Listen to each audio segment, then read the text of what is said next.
السلام علیکم، پروگرام حیرت کدا کے ساتھ میں ہوں آپ کی ہوسٹ مومنہ ملک۔ آج ہم اپنے پہلے سیگمنٹ میں بات کریں گے فوڈ ویسٹ کے بارے میں۔ انسان کی ضروریات پوری ہوتی ہیں تو خواہشات جنم لیتی ہیں۔ ایک وقت تھا کہ جب انسان خوراک کی تلاش میں جنگلوں میں مارا پھرتا تھا، شکار کی تلاش میں رہتا تھا، کبھی شکار ملتا تھا تو پیٹ بھر جاتا تھا اور کبھی بھوکا سونا پڑتا تھا۔ زراعت کا یہ مسئلہ حل ہوا تو اب قحط سالی اور بارشوں کی کمی نے انسان کی زندگی مشکل میں ڈال دی۔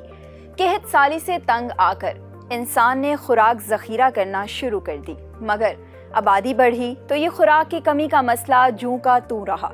یورپ میں زراعت کا انقلاب آیا تو نہریں کھودی گئیں تاکہ اب صرف بارش کے پانی پر اکتفا نہ ہو بلکہ جب چاہیں فصلوں کو پانی دیا جا سکے۔ نہری نظام نے زراعت کی تاریخ بدل دی اور اب انسان کے پاس وسیع مقدار میں اناج جمع ہونا شروع ہو گیا۔ انڈسٹری اور زراعت کے اس دور میں کیپٹلزم نے بھی جنم لیا اور دنیا کے تقریباً 80% وسائل پر 10% لوگوں کا قبضہ ہوا ہے۔ اس سے خوراک کی فراہمی ہر انسان کے لیے یکساں نہ رہی۔ کہیں پر لوگ بھوک کی وجہ سے مرنے لگے تو کہیں پر خوراک کی ضرورت زیادہ ہونے کی وجہ سے ویسٹ ہونے لگی۔ اس وقت ہمارا مسئلہ خوراک کی کمی نہیں بلکہ اس کا ویسٹ ہونا ہے۔ اسی بارے میں مزید بات کرتے ہیں اپنے ایکسپرٹ سے۔ ہمیں یہ بتائیے گا کہ اس وقت ہمارا مسئلہ خوراک کی کمی ہے اور اس کا ویسٹ ہونا۔ ایسا کیوں ہے کہ ایک طرف لوگوں کے پاس کھانے کے لیے کچھ بھی نہیں اور دوسری طرف خوراک کو ویسٹ کیا جا رہا ہے؟ آپ اس بارے میں کیا کہیں گے؟ جی مومنہ، ہمارے پاس 3 طرح کی فوڈ ویسٹیج ہوتی ہے۔ پہلی قسم وہ ہوتی ہے کہ آپ کسی شادی ہال میں آپ نے دیکھا ہوگا کہ لوگ جاتے ہیں، اپنی ضرورت سے زائد کھانا ڈال لیتے ہیں پلیٹوں میں اور اس کے بعد وہ باقی پھر وہیں پہ ہی بچا آتے ہیں۔ ایک ویسٹیج وہ ہے۔ دوسری ویسٹیج وہ ہے کہ آپ نے دیکھا ہوگا کہ ابھی پچھلے دنوں رمضان گزرا ہے، یا آپ بوفے پہ چلے جائیں۔ بوفے میں چونکہ ہم نے ایک فکس اماؤنٹ پے کرنی ہے اور جو کھانا آپ وہاں پہ ڈال لیتے ہیں، آپ کو پسند نہیں آیا، آپ نے پلیٹ میں وہیں چھوڑا، اس کے بعد اگلی پلیٹ لے لی ہے۔ وہاں پہ ٹنوں کے حساب سے روزانہ فوڈ ویسٹ کیا جاتا ہے۔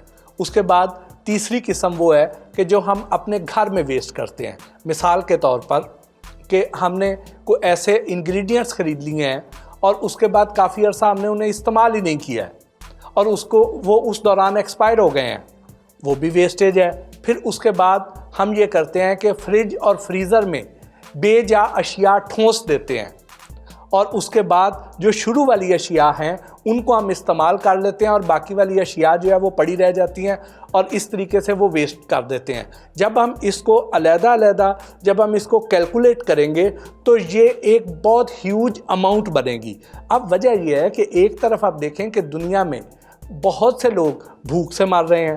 اگر ہم پاکستان کی بات کریں تو خطے غربت سے بہت بڑی تعداد ہے جو خطے غربت سے نیچے زندگی بسر کر رہی ہے، ان کے لیے ایک وقت کی روٹی کھانا مشکل ہو رہا ہے۔ تو ہم اگر اس طرح کی بے احتیاطیاں ایک اینڈ پہ وہ لوگ کرتے ہیں جو افورڈ کر رہے ہیں، جن کے پاس پیسے کی فراوانی ہے اور وہ ان کو احساس نہیں ہے کہ ہم یہ جو کھانا ضائع کر رہے ہیں، یہ کھانا ضائع کرنے کی بجائے اگر ہم ان بھوکے لوگوں کو اگر ہم ان کے ساتھ شیئر کر دیں جن کے لیے اس کھانے کی بہت ہی قدر و منزلت ہے، تو ایک دم پاکستان میں لوگوں کا معیار زندگی بہتر ہو جائے گا، صحت بہتر ہونا شروع ہو جائے گی۔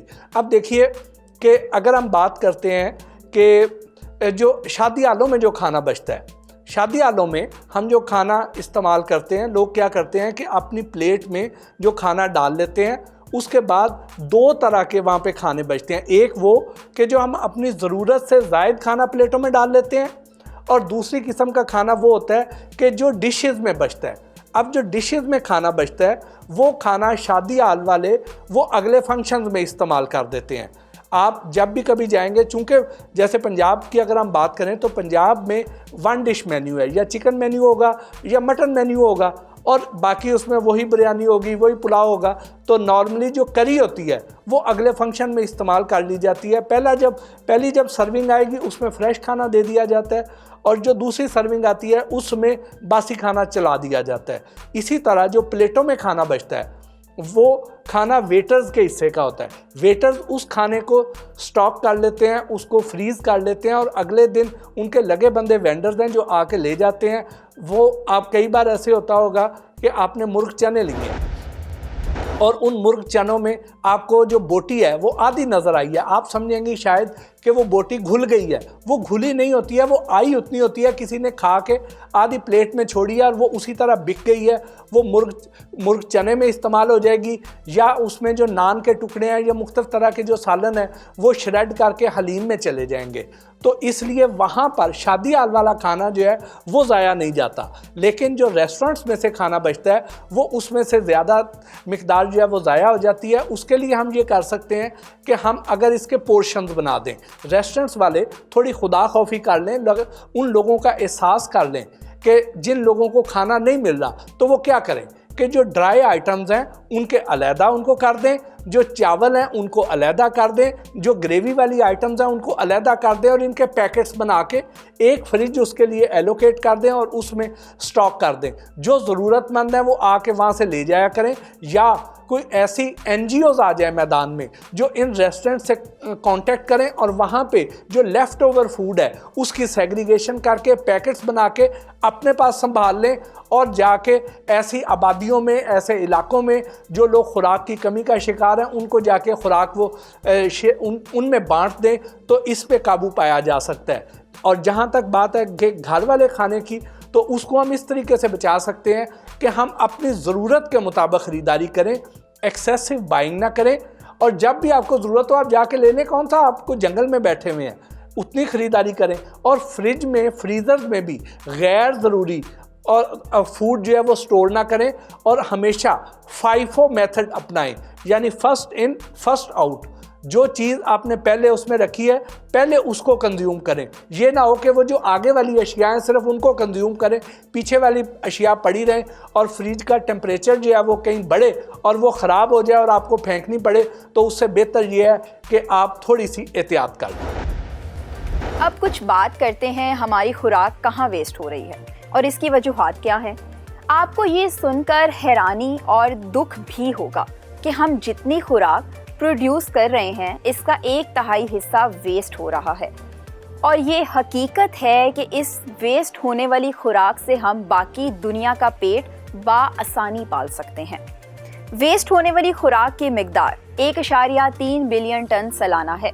इस वेस्ट होने वाली खुराक पर तकरीबन $1 ट्रिलियन खर्च आता है। इस अदादो शुमार से जाहिर होता है कि खुराक का वेस्ट होना हमारे लिए कितना अहम मसला है। इस पर कभी किसी ने बात नहीं की। अदादो शुमार में रिपोर्ट होने वाला डेटा हमेशा असल डेटा से कम होता है, मतलब खुराक इससे भी ज़्यादा वेस्ट हो रही है। एक रिपोर्ट के मुताबिक वेस्ट होने वाली खुराक से तकरीबन 2 बिलियन लोगों का पेट भरा जा सकता है, यानी एक खुराक तमाम अफ्रीकी ममालिक में ग़ज़ा की कमी को पूरा करने के लिए काफ़ी है। यूनाइटेड नेशन की अव्वलीन तरजीह इस वक्त यही है कि फूड वेस्टेज को कम से कम किया जाए ताकि भूखे सोने वालों का पेट भरा जा सके। वेस्ट होने वाली खुराक को हम किस तरह बचा सकते हैं, इस बारे में पूछते हैं अपने एक्सपर्ट से। जी, तो दुनिया का एक हिस्सा खुराक के लिए तरस रहा है जबकि दूसरा उसे वेस्ट कर रहा है। हम खुराक को वेस्ट होने से कैसे बचा सकते हैं? जी मोमना, मैं आपको यही बता रहा हूँ कि हम थोड़ी गैर जिम्मेदारी का मुजाहरा कर रहे हैं। हम थोड़ी एहतियात अगर कर लें, अल्लाह ताला ने जिस खित्ते में हमें पैदा किया, इस खित्ते में भूख नहीं थी, इस खित्ते में कैद नहीं था, इसमें वाफर खुराक थी। ये तो फूड बास्केट थी इस सब कॉन्टिनेंट की। ये सिर्फ और सिर्फ हमारी जो ज़्यादा खाना स्टॉक करने की हवस है, हमारी जो अंदर की भूख है, और ये उन लोगों की जो अफोर्ड कर सकते हैं, जिनके पास वाफर पैसा है, उनकी बेइतदालियाँ और उनकी जो रिस्क ज़ाया करने की रविश है, उसकी वजह से ये जो रिस्क की जो तकसीम है उसमें मुसावात नहीं रही है, उसमें इक्वलिटी नहीं रही है कि वो अगर थोड़ा सा एहसास कर लें, उन लोगों का एहसास कर लें कि जो एक दिन में एक बार भी जिनको खाना नहीं मिलता, तो ये मामला हल हो सकता है। उसके लिए कि जिस तरह आपने ये टॉपिक आपने सेलेक्ट किया है, बहुत अच्छा कदम है इसमें अवेयरनेस देनी चाहिए, लोगों को मोटिवेट करना चाहिए, लोगों को इस तरफ राग़ब करना चाहिए कि खुदारा सोचिए, आप ये जो खाना आपके अपने काम भी नहीं आना, अगर वो किसी को दे देंगे तो ना सिर्फ आपके रिज्क में मज़ीद इजाफा होगा, आपको एक सुकून कल्ब भी नसीब होगा, अल्लाह ताला के यहाँ अजर भी ज़्यादा पाएंगे और उन लोगों की दुआएं भी लेंगे जो एक वक्त का खाना भी जिनको बमुश्किल मुयस्सर है। इंसान होने के नाते हमारा फ़र्ज़ है कि हम दूसरों का ख्याल रखें और इस्लाम भी इस बात की ताकीद करता है। ख्याल रहे कहीं आपका पड़ोसी भूखा ना सो जाए, इसकी पूछ-गिछ आपसे होगी। लेकिन अजीब बेहिसी का आलम है कि हम हर रोज़ मीडिया पे रिपोर्ट्स देखते हैं कि दुनिया के मुख्तलिफ ममालिक में लोग ग़िज़ा की किल्लत की वजह से मर रहे हैं और मुख्तलिफ बीमारियों का शिकार भी हो रहे हैं। फिर भी हमें इस बात का एहसास नहीं होता कि हमारे घरों में ज़रूरत से ज़्यादा खाना पक रहा है जो वेस्ट हो जाता है। इंसान एहसास का पैकर है। अगर दुनिया के किसी भी कोने में कोई इंसान तकलीफ में है तो हमें इसका एहसास करना होगा। आइए आज हम अपने आप से अहद करते हैं और हम कभी भी खाने को वेस्ट नहीं होने देंगे और उतना ही बनाएंगे जितनी हमें ज़रूरत है, क्योंकि रिज़्क की कदर हर मोमिन और मुसलमान पर फ़र्ज़ है।